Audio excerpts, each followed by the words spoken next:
I'd ask everyone to open up their Bibles to Luke, the 14th chapter. That's where we'll be right now. We'll be there for a little bit, so go ahead and open up to that and get comfortable.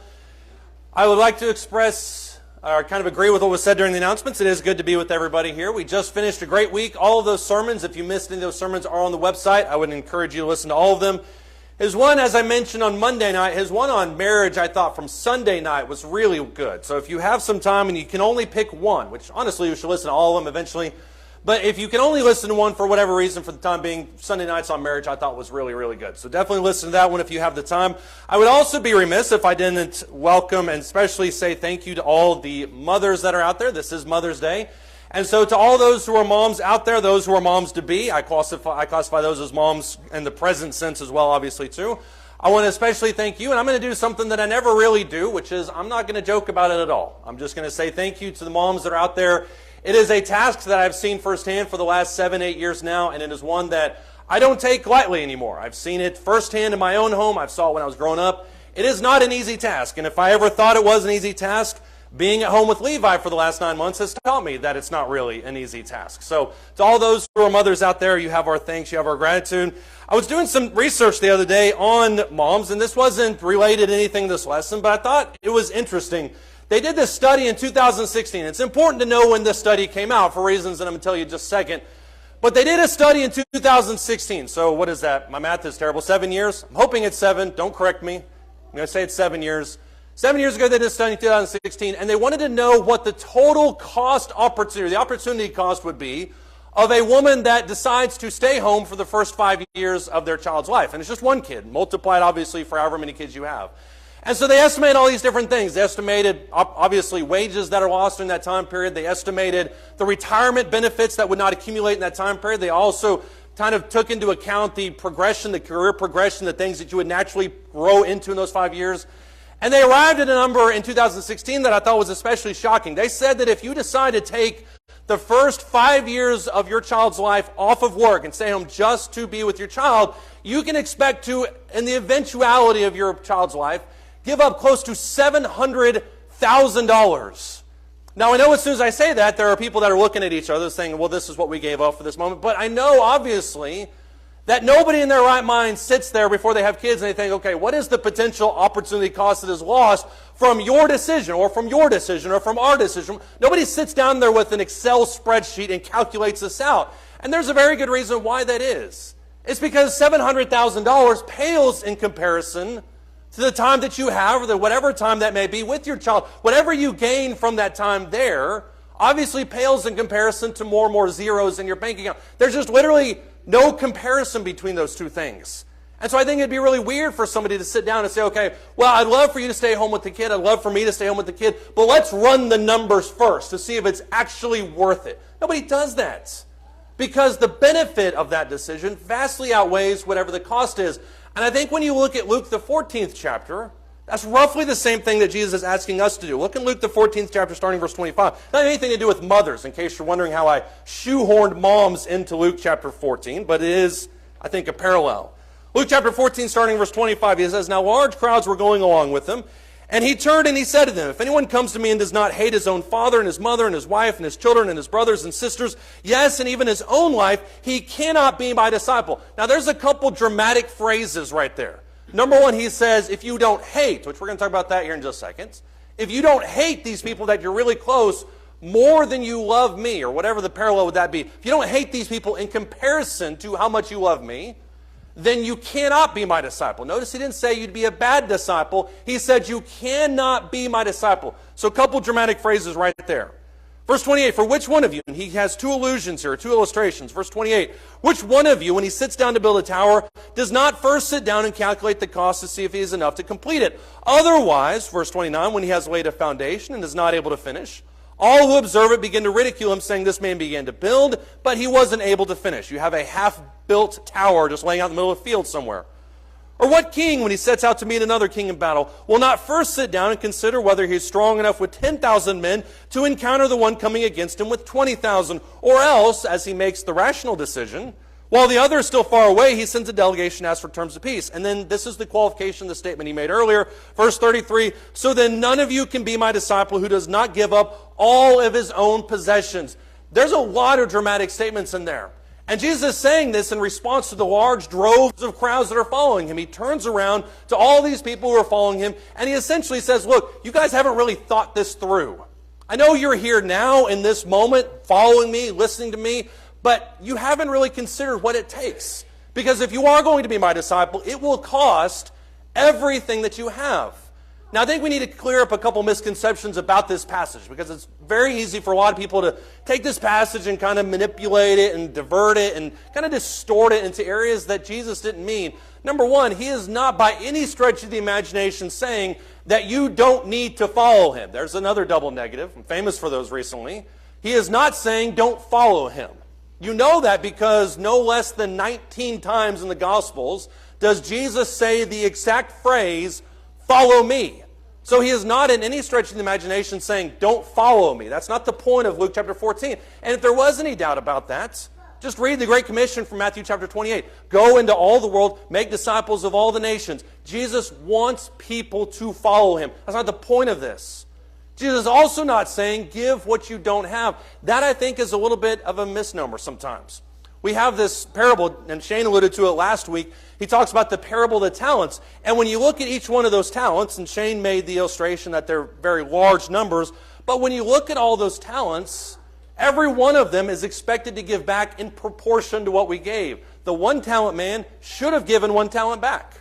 The 2 talent man should have and did give 2 talents back. 5 talent man gave 5 talent man back. So there's an equanimity. That's the first time I ever used that word in a sermon, ever. Probably be the last time. But there is that similarity between the two. What you are given is what you are expected to give back. And Paul makes this exact same argument in the book to 2 Corinthians when he says if you are measured or judged, it's based on what you're giving or what you already have, not on what you don't have. He's talking about their contributions to these various things. When you look back at books like Ezra and Nehemiah, for instance, and the return from captivity, it says that in their quest to rebuild the walls and rebuild the temple, it was given to each according to their own work. So Jesus is not asking you to go out and build towers and go conquer armies. He's asking you to give what you have, but in fairness, he's asking you to give all that you have. So that's what he's asking for when he says this type of stuff. And he doesn't even, I would argue, say that you necessarily need to give up everything. When you look, for instance, at verse 26, he talks about how you need to hate your family. In verse 27, he's talking about how you need to carry your own cross. In verse 32, he says you need to give up your possessions. And all of those are why people say, well, he's just saying that you need to give up everything. And that's certainly the conclusion that a lot of people draw from the rich young ruler. Go and sell all that you have and give of your means and come follow me. There may be a time and place where that's appropriate. And certainly a lot of the early Christians, if you read Acts 2 through 4, they did that type of stuff. They gave and they sold what they had, but the key here is so that everyone, or that nobody had lack. There was a middle ground there. No one dropped below this level. That was the point of it all. The point of what Jesus is saying is that there's a very relative notion to me. He's not saying hate your mom, and certainly on any day of the year, on Mother's Day, I'm not going to get up here and say you need to hate your mom. It's not what he's saying. He says you need to hate, or he says you need to love your mom less than you love me. That's not saying I love my mom any less. That's just saying I love Jesus more than anything and everything else that's on this planet. But it is demonstrated by the course of our actions. So what is Jesus saying when he talks about this? I mentioned it a second ago. What he's arguing for in Luke chapter 14, what he's arguing for is that you need to know what you're signing up for. I think a lot of Christians become Christians at various points in their life, and they're not really sure of everything that's happening. For instance, I was baptized when I was 11 years old. That next weekend after I was baptized, I was busy playing with my Pokemon cards and my Ninja Turtles. But in fairness, I knew in that moment what I was doing. I understood what baptism was all about. I'm not saying that that was too young. What I'm saying is that as I had grown up from that moment, I learned a lot more about what it took to become a Christian than what I knew when I was 11. And if I continue to grow and to mature and to progress in my life, I will know a lot more when I'm 70 than I do now. And there are costs and there are things associated with that decision that I made at 11 years old that I could never have foreseen 30 years into the future, 20 years. I'm not that old yet. 20 plus years into the future. We need to know what it is that we're signing up for. And I love the way that Peter describes this in 2 Peter chapter 2. Flip over to this if you would. 2 Peter chapter 2.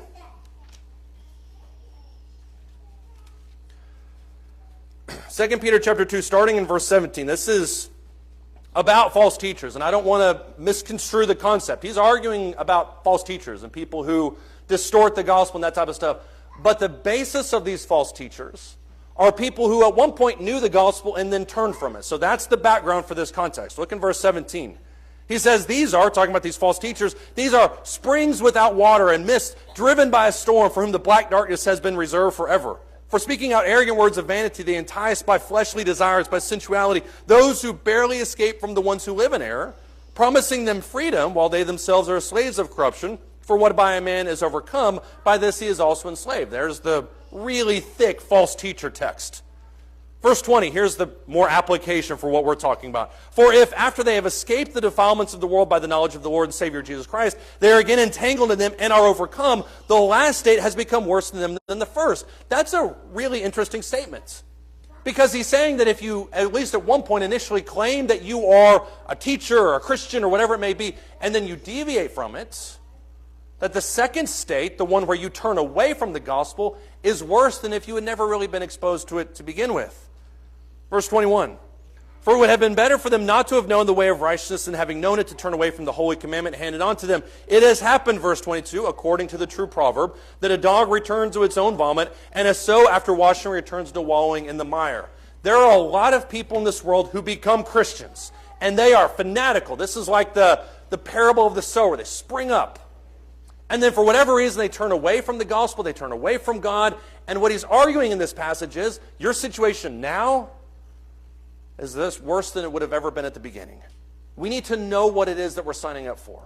But I think there's another element to this that we sometimes miss, which is the fact that it's not just some, and I don't hesitate to say this, I don't say this about anybody in Scripture, this is not some random person that is saying this.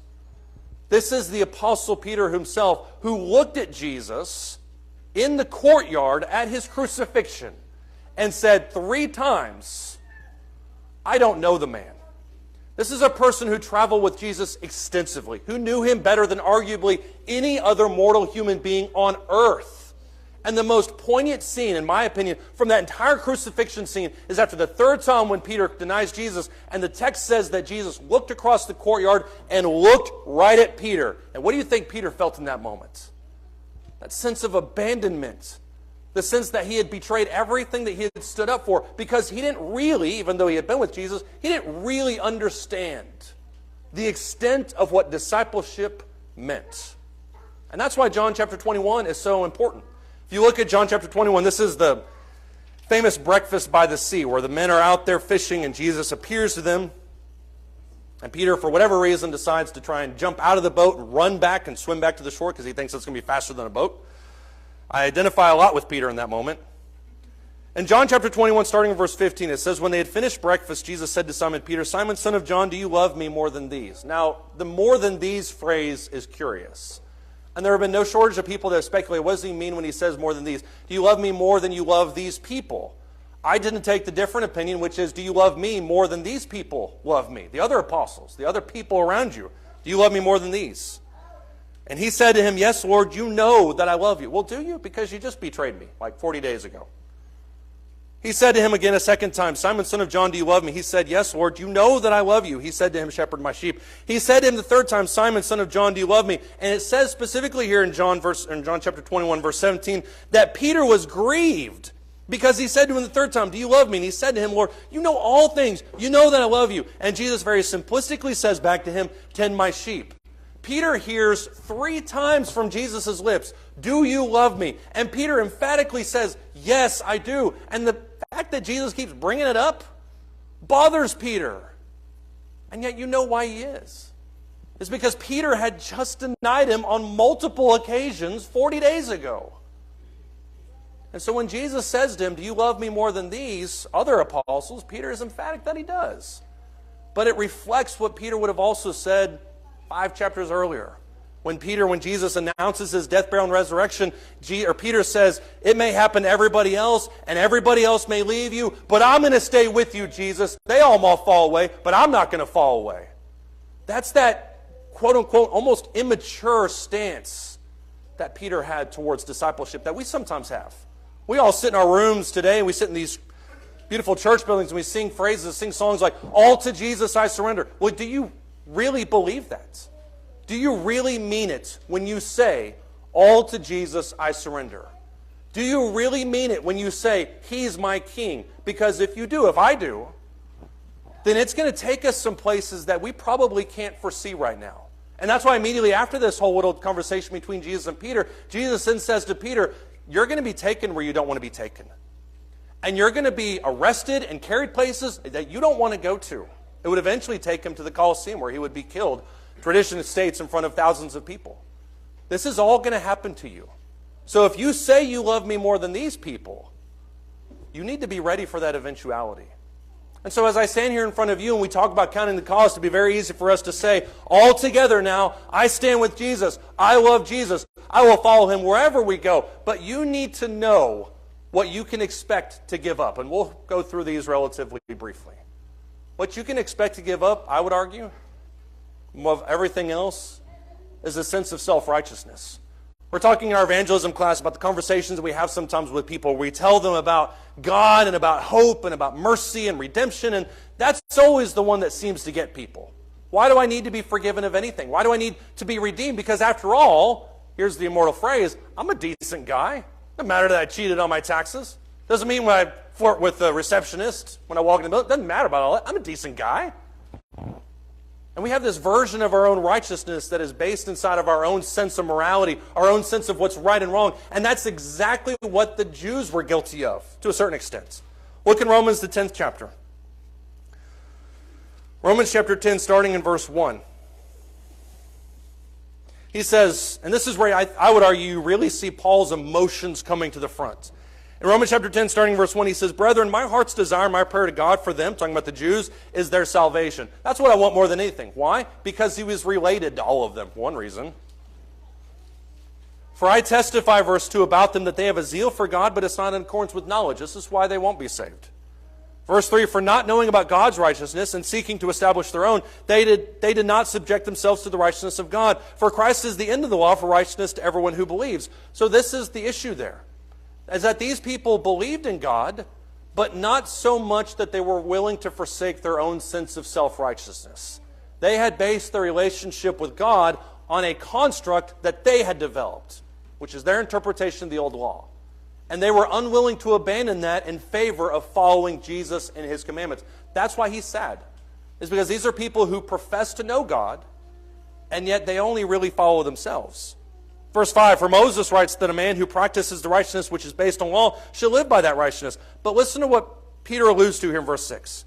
But the righteousness based on faith speaks as follows, not say in your heart, who will ascend into heaven, that is to bring Christ down, or who will descend into the abyss, that is to bring Christ up from the dead. But what does it say? The word is near you, in your mouth, in your heart. That is the word of faith, what we are preaching. Paul is quoting from Deuteronomy 30. You probably see that in your cross-references. And in Deuteronomy 30, where Moses says this exact same phrase, the argument that he's making in Deuteronomy 30 is, look guys, the law isn't hard. You don't have to say that we have to go up into heaven and drag God down to us, because the law is not there. You don't have to go down and bring something up from the grave, because the law isn't there. It's in verse 8. The word is near you, in your mouth and in your heart. You know it. Verse 9, that if you confess with your mouth Jesus as Lord and believe in your heart that God raised Him from the dead, you will be saved. For with the heart person believes, resulting in righteousness, and with the mouth he confesses, resulting in salvation. For the Scripture says, whoever believes in Him will not be disappointed. In order to follow God, we have to give up our own sense of self-righteousness. Whatever status or whatever rubric you've assigned for yourself, whether that's your social standing, whether that's your financial standing, whether that's your political standing, you have to be willing to abandon that and say the very, very, very simple phrase, what does God ask of me? And even though that phrase is so simple, it involves so many sacrifices in our lives, because it involves essentially stripping away everything that we are and recreating ourselves in the image that God had made us. You can also expect to give up your favor with the world. In John 16, as Jesus is talking with the Jews, he's talking with His apostles. John 15, verse 19, He says one phrase specifically. He says, don't be surprised that the world hates you. if you were of the world would love you as its own. And I'm paraphrasing a little bit here. But because you're not in the world, it's for this reason that the world hates you. And Jesus says this on a number of different occasions. The Apostle John repeats it in his epistles. But over and over again, this idea of unfriendliness with the world kind of creeps back in. The idea that if you live as a Christian, you are not going to by nature be friends with everybody. You're going to take stances on certain moral issues that the world won't be happy with. You'll take stances on certain religious issues that your religious friends won't be happy with. When you make a stance that says adamantly homosexuality is condemned by God, you lose a lot of the world with a blink of an eye. And when you say the phrase, I do believe that baptism saves, you lose a lot of religious friends in another blink of the eye. And there are some Christians that can't stand that. There are some Christians that will not abide by that. And when it comes to that decision point where they have to make a stand, and that moment will come when you least expect it, when that moment comes when you have to make a stand, that's when that subliminal decision says, well, I'd much rather be friends with this person than take a stand with God. And James 3 says you can't be friends with the world and be friends with me at the same time. It doesn't work like that. So if you want to be a Christian in the full sense of the world, you have to give up. For full sense of the word, you have to be willing to give up your favor with the world. You also have to be willing to give up your life of ease. In Ephesians chapter 2, I won't read all of this, and most of this passage is all about grace and salvation and that type of stuff, and it is important. Look at what Paul says here in Ephesians chapter 2. Ephesians chapter 2, starting in verse, let's just back up a little bit. Let's start in verse 5, or verse 4 rather. Ephesians chapter 2, starting in verse 4. He says, but God, being rich in mercy because of his great love with which he loved us, even when we were dead in our transgressions, made us alive together with Christ. For by grace you have been saved. It's going to say the same thing in verse 8. And raised us up with him and seated us with him in the heavenly places in Christ Jesus, so that in the ages to come he might show the surpassing riches of his grace and kindness towards us in Christ Jesus. For once again, by grace you have been saved through faith, and that not of yourselves is the gift of God, not as a result of works, so that no one may boast. If you stop in verses 4 through 9 of Ephesians chapter 2, you have basic non-denominational theology wrapped up in 6 verses. And what it essentially says in the eyes of many is that grace is given by faith, therefore all you need to do is believe, and that's all that really matters in life. And that gives into this idea of this life of ease that we so often crave after. I'm on a Reddit group, which if you are familiar with the social network Reddit, I love it, Chris Crow loves it, and that's all that really matters in this world. But there is a subreddit, there's a little group in there, called Financial Independence Retire Early. It's FIRE, it's the acronym. And the whole subreddit is about how to achieve financial independence really early in life. So it has to do with stocks and savings and mutual funds. I'm not nearly as financially savvy as I need to be a part of that group, but I think it's fascinating. But the whole ideal of that group is, how can I achieve financial independence and retire as early as possible in my life, if at all possible, by the age of 27? Because if I don't, then I've just failed. That's obviously the mentality. But isn't that what a lot of people are after? A lot of people are after this idea of this life of ease. I'm going to make as much money as I can so that I can do what I want to do. I'm going to build up whatever it is that I need to build up. I'm going to build up my portfolio. And when I get it to a level that I'm comfortable with, well, then I'm just going to pump the brakes a little bit. And I'm going to live this life of ease without pressure, without fear, without anything. And that's how a lot of people view Christianity. And a version of Christianity that involves doing things is not palatable. And yet if you look and continue on this passage to verse 10, that's exactly what Paul argues for. Look at how he continues. After he talks about grace and talks about faith, verse 10, he says, for we are his workmanship, created in Christ Jesus for good works, which God prepared beforehand so that we would walk in them. No matter what you believe about salvation, and there are a lot of people that have weird versions of it out there, your life as a Christian is not dedicated to the idea of sitting in your recliner and taking 60 years off. You are created for a purpose. And he says there declaratively in Ephesians chapter 2 and verse 10 that God created good works so that we would walk in them. That constitutes our life. If you look at 1 Timothy chapter 6, keeping with this idea of financial independence, if you look in 1 Timothy chapter 6, starting in verse 17, Paul Paul writes, instruct those who are rich in this present world not to be conceited or to fix their hope on the uncertainty of riches. So don't be conceited and arrogant. Don't think that riches is going to supply you from here on out, but on God, who richly supplies us with all things to enjoy. Verse 18, instruct them, talking about the rich, instruct them to do good, to be rich in good works, to be generous and ready to share, storing up for themselves a treasure of a good foundation for the future, so that they may take hold of that which is life indeed. You know what financial security allows you to do? Spend your life living for other people. If you don't have a job that you have to go to for 40, 50, 60 hours a week, if you don't have to devote yourself to that, then that clears up 50, 60 hours a week that you can be doing more of this stuff. And so before you think to yourself, well, once retirement hits, that lazy boy is mine. I've got Netflix, that defines my life. That does not define the life of a Christian. If you are wealthy and you are rich, you have a portfolio in the millions, then all that means is you have much more time to be willing to do that type of stuff, which is to be rich in good works, have even more than everybody else. Because that's what your life can consist of now. You have that freedom. You have that flexibility. I love what Jesus says, going back to the illustration of motherhood in John 16. Look at what he says in John 16. In John chapter 16, starting in verse 19.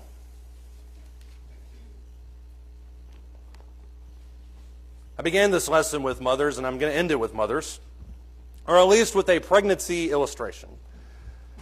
In John chapter 16, starting in verse 16, Jesus says, a little while and you will no longer see me. This is when his apostles are in the upper room with him. And again, a little while and you will see me. Some of his disciples then said to one another, what is this thing that he's telling us? A little while and you'll see me, and again, a little while you will see me, because I go to the Father. What does all this mean? Verse 18, so they were saying, what is this that he says a little while? We don't know what he's talking about. And then Jesus gives a little bit of an illustration.